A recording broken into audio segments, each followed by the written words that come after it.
¿Qué tal? Soy Luis Ángel Guerrero Ríos, estudiante de la Facultad de Ingeniería Civil de la Universidad Michoacana de San Nicolás de Hidalgo, curso el séptimo semestre y les voy a presentar mis resultados del proyecto final Estudio Hidrológico.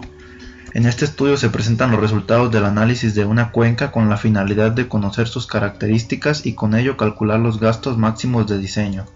El estudio cumple con los requerimientos establecidos por la Comisión Nacional del Agua. Apartado 1. Antecedentes. La cuenca se localiza en el estado de Chiapas, al sureste de la República Mexicana, entre los municipios de Villa Corzo, La Concordia y Pijijiapan. El país se subdivide en 37 regiones hidrológicas para su mejor estudio y comprensión, de las cuales nuestra cuenca se localiza en la región hidrológica número 30, Grijalba-Usumacinta. Esta se subdivide en 4 regiones hidrológicas, de las cuales nuestra cuenca pertenece a la región Alto Grijalba. Apartado 2. Características de la cuenca. De acuerdo a esta tabla de clasificaciones y con el área de 98.32 km², vamos a clasificar nuestra cuenca como pequeña. Su índice de compacidad es de 1.32, su relación de elongación es de 0.81 y su orden de corrientes es igual a 4. Fue obtenido del simulador de flujos del INEGI. El cauce principal tiene una longitud de 21.314 kilómetros, un desnivel de 1736 metros. Muestro aquí el perfil del cauce principal y las coordenadas del punto de salida. La pendiente media de la corriente principal se obtuvo con el método de Taylor-Schwartz y nos da un valor de 1.99%. El tiempo de concentración lo calculamos con estas 5 fórmulas. Nos da igual a 2.41 horas. Y lo obtuvimos de un promedio de las fórmulas de Kirpich y Kirpich-Aparicio, ya que a mi criterio son las más precisas. Apartado 3. Coeficientes de escurrimiento C y número N. En nuestra cuenca, en este caso, tenemos únicamente un tipo de suelo medio, por lo que lo vamos a clasificar como del grupo B, de acuerdo a esta tabla de grupos hidrológicos de suelo. Su uso: en amarillo muestro el bosque de pino, en anaranjado el bosque mesófilo de montaña y en guinda el manejo agrícola o plantaciones. Con ayuda de estas tablas es que vamos a seleccionar el número N y el número K de nuestra cuenca. Cálculo del número N. El número N general de nuestra cuenca es de 61.2. Cálculo del parámetro K. Calculamos un parámetro K para cada área y con ese parámetro K obtenido vamos a calcular un coeficiente de escurrimiento. Para el área 1 el coeficiente de escurrimiento es de 0.14. Para el área 2 tenemos un coeficiente de escurrimiento de 0.22 y para el área 3 tenemos un coeficiente de 0.13. El coeficiente de escurrimiento general de la cuenca es de 0.14. Apartado 4. Análisis de los datos de precipitación. Muestro en el mapa las estaciones que utilicé para mi proyecto. Mi estación principal es Reforma, secundaria es San Francisco Chiapas y estación secundaria 2 Pijijiapan. Consistencia de datos de la estación principal. Realizamos la correlación temporal con desfases 1, 2, 3 y 4 para la estación principal, para posteriormente realizar la prueba de homogeneidad, es decir, la de límites Anderson, donde hay que verificar que los valores RK se encuentren dentro de los límites superior e inferior. La prueba T-Student 2 colas o prueba de independencia, tenemos que checar que el TD calculado, su valor absoluto sea menor al TD que obtenemos en la tabla. De acuerdo a los resultados obtenidos, la estación se valida como independiente y homogénea. Consistencia de datos de la estación secundaria. Realizamos el mismo procedimiento que para la estación primaria, correlaciones temporales, desfases 1, 2, 3 y 4, para posteriormente de igual forma los límites Anderson y la prueba T-Student. De acuerdo a los resultados, también podemos decir que la estación secundaria se valida como independiente y homogénea. Vamos a hacer el llenado de las precipitaciones de la estación principal, tomando en cuenta el siguiente criterio. Obtenemos los meses húmedos que son mayo, junio, julio, agosto, septiembre y octubre. De igual forma para la estación secundaria, con el mismo criterio. Procedemos a hacer la deducción de datos faltantes. Primero la precipitación total mensual. Tenemos aquí las ecuaciones de llenado. Por ejemplo, para mayo del 75 tenemos una precipitación total mensual de 202 milímetros. Para junio del 98 una precipitación de 360 milímetros. Ahora hacemos la precipitación máxima diaria. Muestro aquí las ecuaciones de llenado para el mes de mayo del 75, por ejemplo, tenemos una precipitación máxima diaria de 50.8 milímetros, y para el mes de junio de 1998 tenemos una precipitación de 73.1 milímetros. Apartado 5. Cálculo de la precipitación media. Por el método de isoyetas tenemos una precipitación media anual de 1735 milímetros, y con el método de polígonos de Thyssen tenemos una precipitación media anual de 1499.75. Apartado 6. Análisis de frecuencias. Haciendo uso del software Hydrovesta y cargando nuestra serie de precipitaciones, vamos a calcular las FDP para cada función que nos permite el programa.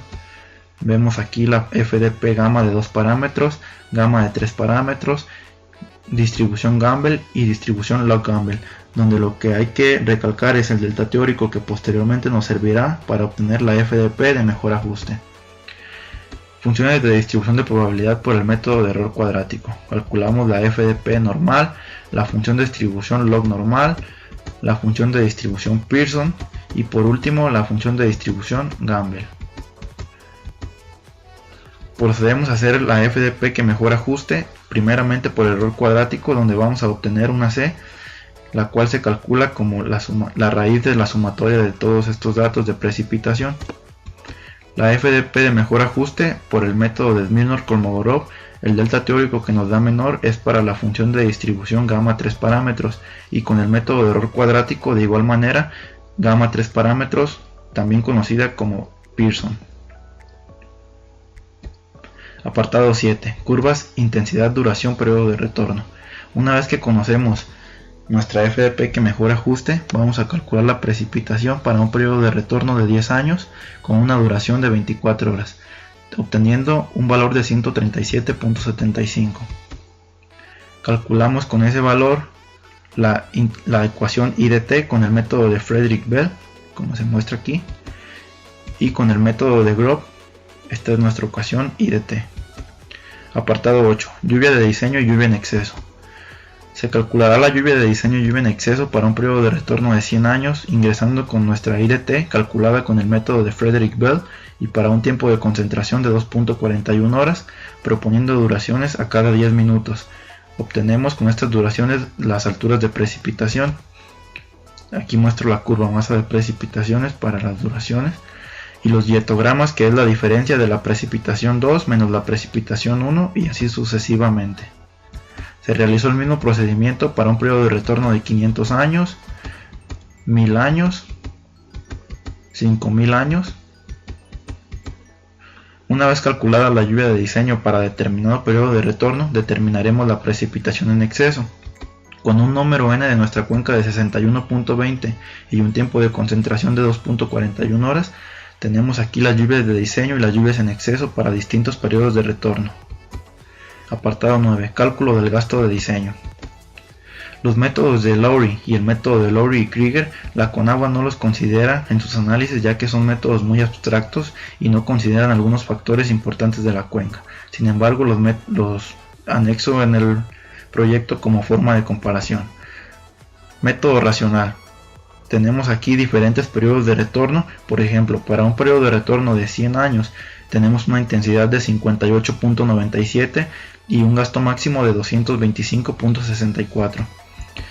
Ahora el gasto de diseño por el método de Venn-Techow. Para un periodo de retorno de 100 años tenemos un gasto máximo de 455.03 metros cúbicos sobre segundo. De igual manera realizamos para más periodos de retorno. El gasto de diseño por el hidrograma unitario triangular consiste en crear hidrogramas unitarios triangulares para los distintos periodos de precipitación, para posteriormente obtener un hidrograma unitario total, obteniendo un gasto pico de 614.44. Ahora el gasto de diseño con ayuda del programa HEC-HMS.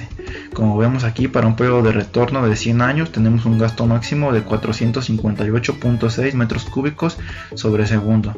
Calculamos de igual manera para los distintos periodos de retorno establecidos por la Conagua. Conclusiones y resultados finales.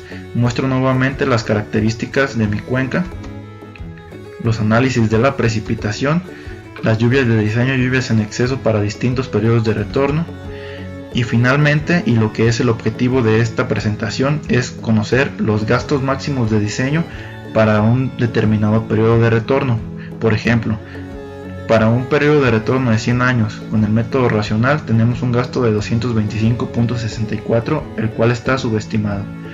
Para un periodo de retorno de 100 años pero con el método hidrograma unitario triangular tenemos 614.44, un valor muy sobreestimado en comparación de los otros. En lo personal yo me quedaría, y como la Conagua lo recomienda, con el software HEC HMS, y vemos que se parece bastante al valor obtenido por el método de Bente-Chao.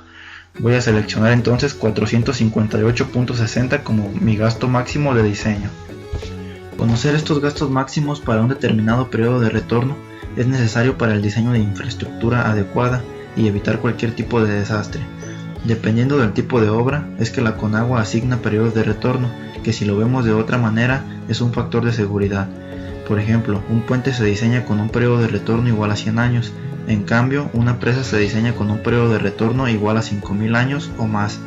Esto con la finalidad de evitar cualquier tipo de desastre, ya que el daño que ocasionaría una presa es mucho mayor al daño que puede ocasionar un puente ante un desastre.